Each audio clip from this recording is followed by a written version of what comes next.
Makapangyarihang Diyos, salamat po sa araw na ito at sa lahat ng magagandang bagay na dala nito. Pagpalain ninyo kami habang nagtitipon dito sa inyong harapan.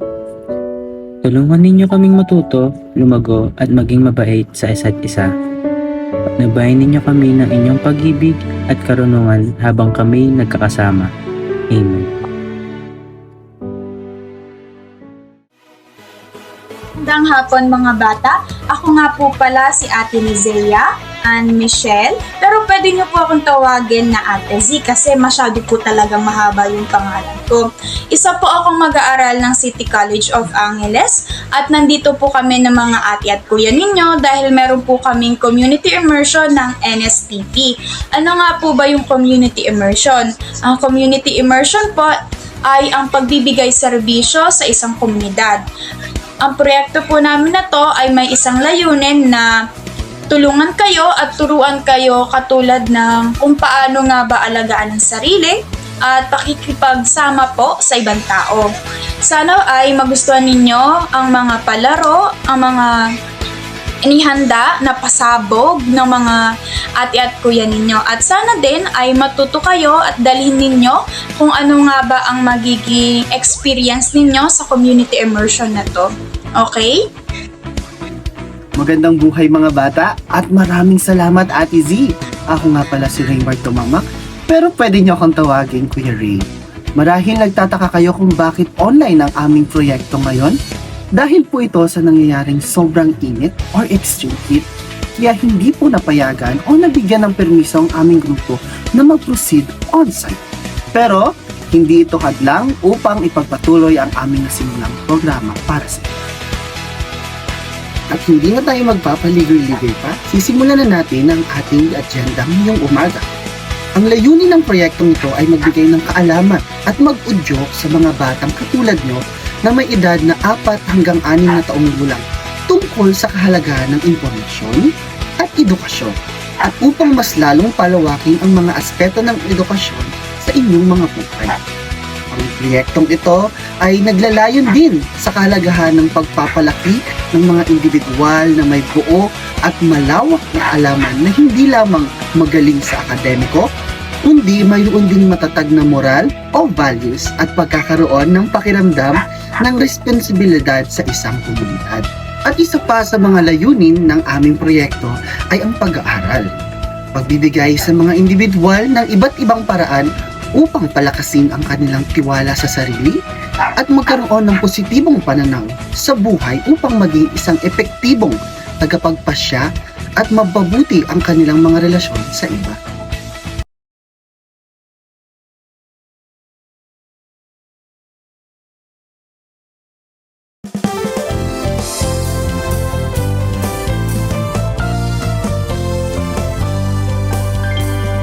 This is the day that the Lord has made, that the Lord has made. We will rejoice and be glad in it, and be glad in it. For this is the day that the Lord has made. We will rejoice and be glad in it. This is the day that the Lord has made.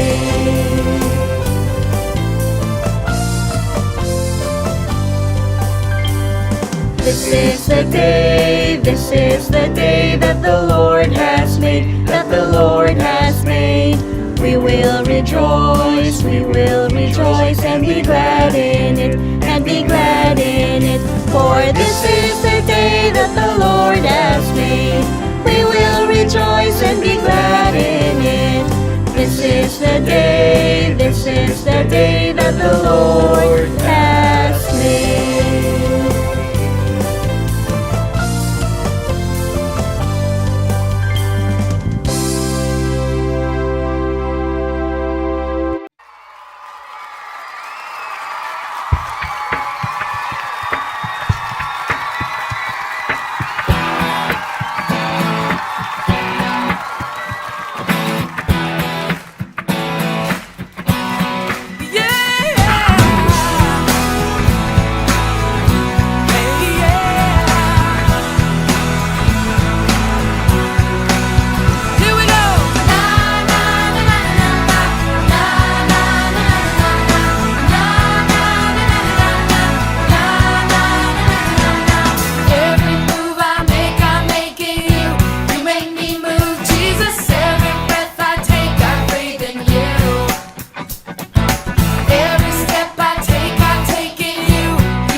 Kamusta kayong lahat mga bata?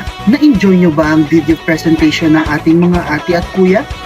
Kung gayon, bigyan natin sila ng isang masigabong palakpak. Ngayon naman, ay dumako tayo sa usaping self-care. Alam nyo ba ang ibig sabihin ng self-care? Ang self-care ay isang paraan ng paglilinis ng katawan upang tayo ay makaiwan sa sakit at maging presentable sa ibang tao. Ang self-care daw ay nangangahulugang ginagawa natin ang mga bagay na nagpaparamdam sa atin ng kasiyahan at kalusugan. Tulad ng pagkain ng masasarap at nutritious na pagkain, pagtulog ng sapat, at paghuhugas ng kamay upang manatiling malinis at malakas. Kasama rin dito ang pag-uusap tungkol sa ating mga damdamin at pakikinig kapag may ibang nagsasalita tungkol sa kanilang sarili. Hello everyone, I'm Girlie Hakla. On behalf of Tito O1, nais po namin magpasalamat sa mga batang narito ngayon. Maraming salamat po sa pagiging bahagi ninyo sa aming programa. Sana ay nag-enjoy kayo at marami kayong natutunan sa mga kaalamang ibinahagi namin para sa inyo. Nais rin po namin magpasalamat kay Pastora Regina sa pagbibigay paunlak po sa amin na may sagawa po namin ang aming proyekto na pinamagatang Youth with a Mission. Hindi po namin ito na isagawa ng personal sa inyong church. Masaya pa rin po kami na nakapagbigay po kami ng kaalaman sa mga bata. Sana po ay nag-enjoy kayo at mag-iingat po kayo palagi. Sana magkaroon po kayo ng masayang araw. May God bless us po. Thank you po. Let's bow our heads and feel the presence of the Lord. In the name of the Father, Son, and the Holy Spirit. Amen. Our Father in heaven, holy be your name, your kingdom come, your will be done, on earth as it is in heaven. Give us this day our daily bread, and forgive us our sins, as we forgive those who sins against us. Do not bring us to the test, but deliver us from evil. Amen. In the name of the Father, Son, and the Holy Spirit. Amen.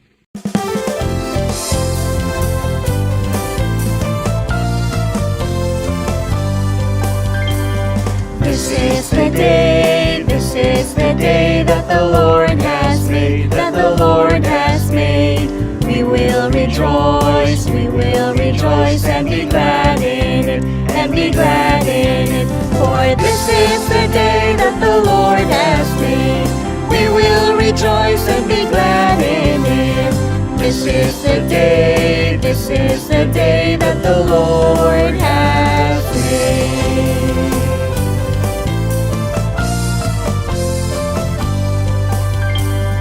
This is the day that the Lord has made, that the Lord has made.